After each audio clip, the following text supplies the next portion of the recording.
네, 안녕하세요. 초등학교 전문 상담 교사 따뜻한 리스너 한혜원입니다. 오늘은 우리가 상담 교사의 입장에서 좀 부모님들이 상담을 좀 신청하는데 좀 거부감을 가지시거나 좀 걱정을 하시거나 이런 부분들이 분명히 있어요. 그래서 이럴 때 제가 어떻게 말씀을 드리는지 좀 소개를 해보도록 하겠습니다. 그리고 이 영상을 보시는 부모님들도 계실 수 있는데요. 이때 뭔가 상담실에 대해서 상담실에 의뢰하는 게 괜찮을까 좀 고민이 되실 수도 있어요. 그래서 그런 부분에서도 이러한 저의 생각과 이제 답변들이 좀 도움이 되기를 바랍니다. 일단 제가 이제 세 가지를 좀 말씀을 드릴 텐데요. 첫 번째로는요, 제가 이제 부모님들과 대화를 나눌 때 어떤 부분이 고민이 되시는지 먼저 좀 이야기를 나눠요. 부모님들마다 상담실에 상담을 신청하는 데 있어서 고민이 되실 수가 있거든요. 가장 많이 고민을 하시는 부분들이 이게 과연 기록에 남느냐라는 부분이에요. 그래서 물론 저는 제가 그런 부분에 있어서 고민이 되실 수 있을 거라는 생각을 해요. 왜냐하면 학교 상담 시스템에 대해서 잘 이해를 못하고 계실 수도 있고 어떻게 이런 것들이 운영되는지 모르는 것은 당연한 부분이니까요. 그래서 저는 제가 이럴 때 학교에서 우리가 학생 상담을 할 때 뭐 생활기록부나 이런 부분에 있어서 기록되는 건 전혀 없다라는 말씀을 드립니다. 물론 저희가 기록을 하는 건 있어요. 나이스 시스템에 뭔가 기록을 하거나 뭐 상담 시스템에 기록을 하는 게 있지만 이것들이 학생들의 뭐 그 발달 사항에서 저희가 막 그런 기록부로 막 기록을 하거나 이게 기록이 남거나 하는 건 전혀 아니거든요. 그러니까 이거를 기록하는 목적은 있어요. 어떤 목적이냐 하면은 저희가 나중에 상담을 할 때 아이들이 사실 너무 많다 보니까 기억을 잘 못할 수가 있어요. 그러니까 기록을 저희 스스로가 아이들을 위해서 하는 거거든요. 그리고 아이들이 어떠한 고민들이 있고 이럴 때 어떻게 저희가 좀 개입을 했는지 이런 것들이 뭐 1, 2차 정도 하고 마무리가 될 수도 있지만 뭐 길게는 10회기를 할 수도 있고요. 10회기를 하고 나서도 몇 년 뒤에 또 뭔가 비슷한 이유로 또 아이들이 올 수도 있어요. 그럼 저희가 이 아이들이 몇 년 전에 우리가 어떠한 노력들을 했는지 기억을 하는 게 사실은 좀 어려워요.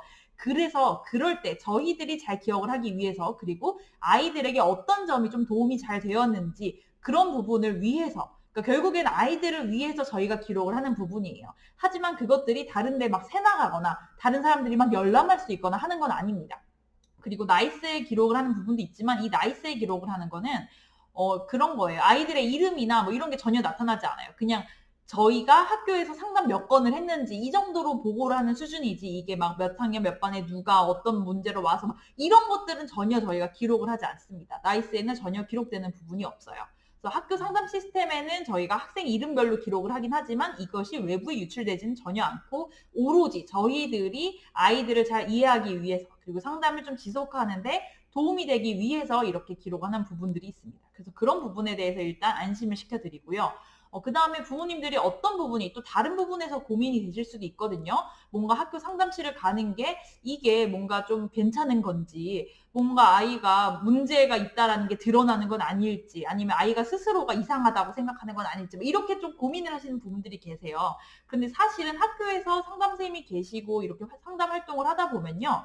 어떤 거를 상담 선생님들이 가장 강조를 많이 하냐면 누구나 상담실에 올 수 있고 내가 어려움에 대해서 고민을 나누기 위해서 상담실에 오는 건 정말로 멋진 행동이다라는 걸 강조하세요. 그래서 그런 분위기를 학교에서 만들기 때문에 우리 부모님이 예전에는 뭐 상담실에 간다, 뭐 아니면 생활 지도실에 가서 이야기를 나눈다, 뭐 이런 것들은 되게 뭔가 문제가 있는 아이들, 뭐 어려움이 심각한 아이들만 간다 이렇게 생각을 하시지만 지금의 이제 세대들은 다릅니다. 그래서 아이들이요 자발적으로 상담 신청을 하는 아이들도 굉장히 많아요. 그래서 고학년 정도 되면요 요즘에는 이제 학교에서 어떤 일들이 일어났냐면 아이들이 서로 싸워요. 다투면 야 우리 상담실 가서 얘기하자 이러고선 상담실에 와요. 정말로 그래요. 그래서 선생님 저희 좀 얘기하러 왔어요 이렇게 온단 말이에요. 그러기 때문에 그 정도로 아이들에게는 상담실의 문턱이 굉장히 낮고 누구나 가볼 수 있고 내가 어려움이나 고민이 있을 때 선뜻 마음을 열고 가볼 수 있는 되게 안전하고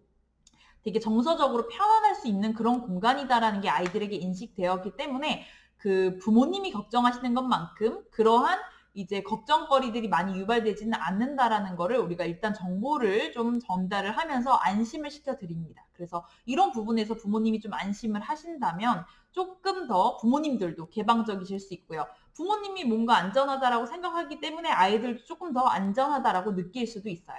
그래서 그런 부분에서 일단 안정감을 좀 느끼실 수 있도록 돕는 편이고요. 두 번째는요. 우리가 무엇보다도 아이들의 입장에서 생각을 해야 된다라는 거에 초점을 둬요. 그러니까 부모님들은 뭔가 이렇게 내 아이가 얘기를 하는 게 괜찮을지, 이런 게 오히려 아이들의 어려움을 더 드러내고 부각시키는 건 아닐지라고 걱정을 하실 수 있지만, 이거는 사실은 외부자의 입장이에요. 그러니까 아이 자체의 입장이 아니라 외부에서 뭔가 어른들이 봤을 때 그렇게 생각하는 거고요.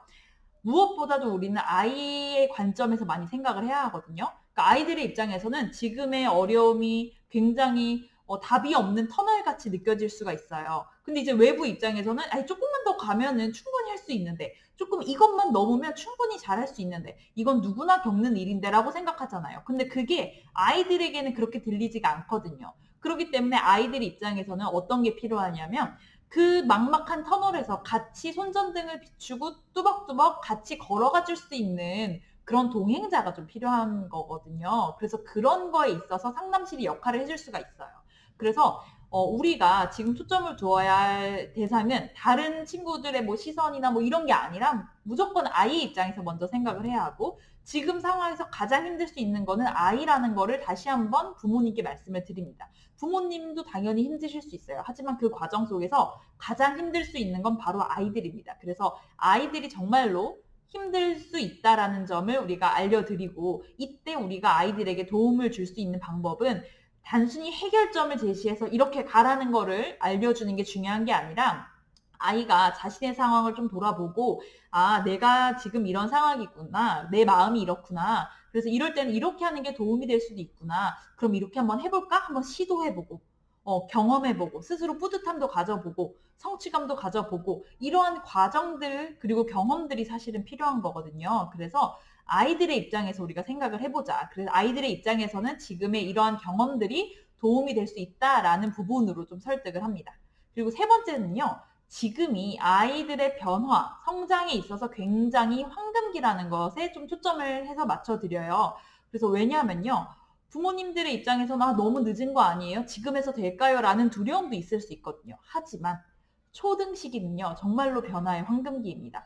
뇌는 아직도 발달을 하고 있고요. 완성되지 않았어요. 지금의 경험들이 아이들이 정말로 빠르게 흡수할 수 있고요. 이것들의 이 뇌에서도 변화를 일으키게 됩니다. 그러면 뇌의 변화가 일어난다면 당연히 눈에 보이는 변화도 나타날 수 있겠죠. 그래서 정말로 지금 우리가 담임선생님 그리고 부모님이 함께 협력해서 상담실에서도 같이 협력할 수 있다면, 그래서 이 삼각 트라이앵글이 완성될 수 있다면 아이들에게는 정말로 변화에서 큰 그런 한 걸음들이 이루어질 수 있거든요. 그리고 그런 한 걸음들이 모인다면은 지나고 나면 정말로 눈에 띄는 변화가 나타날 수 있어요. 그래서 지금이 아이들이 성장하고 변화할 수 있는 황금기라는 거를 강조하면서 전혀 늦지 않았다. 지금부터라도 우리가 조금씩 노력하면 충분히 할 수 있다라는 점을 말씀드린다면 부모님에게도 그것이 굉장히 큰 힘이 될 수 있습니다. 그러니까 어쩌면 사실은 부모님들도 불안하실 수 있거든요.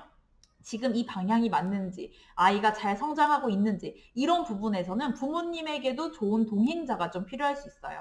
그게 어쩌면 상담 선생님이 될 수도 있습니다. 그래서 이런 부분들을 좀 강조하면서 부모님들이 어떤 점에서 상담실에서 상담하는 걸, 그 신청하는 걸 두려워하시고 걱정하시는지를 좀 파악하고 우리가 이렇게 좀 좋은 조언을 드릴 수 있다면, 그래서 부모님에게 힘이 될 수 있다면 부모님들도 아마 좀 용기를 내고 힘을 내신 다음에 아이들의 성장과 발전을 위해서 상담도 신청하시고 함께 협력하지 않을까라는 생각이 들어요. 그래서 부모님이 상담실에 상담 신청하는 거를 좀 두려워하거나 걱정하실 때 어떻게 제가 조언을 하고 도움을 드리는지를 소개했습니다. 그래서 이런 게 정답은 아닐 수 있지만 저의 경험담을 소개를 해드리는 거니까요. 이런 부분에서 선생님들께서도 좀 힌트를 얻으시고 이 영상을 보는 부모님들께서도 힘을 받으셔서 우리가 함께 좀 고민을 하는 데 있어서 아이들의 성장을 위해서 함께 고민하면 어떨까라는 생각을 좀 하면서 이 영상 마무리하도록 하겠습니다.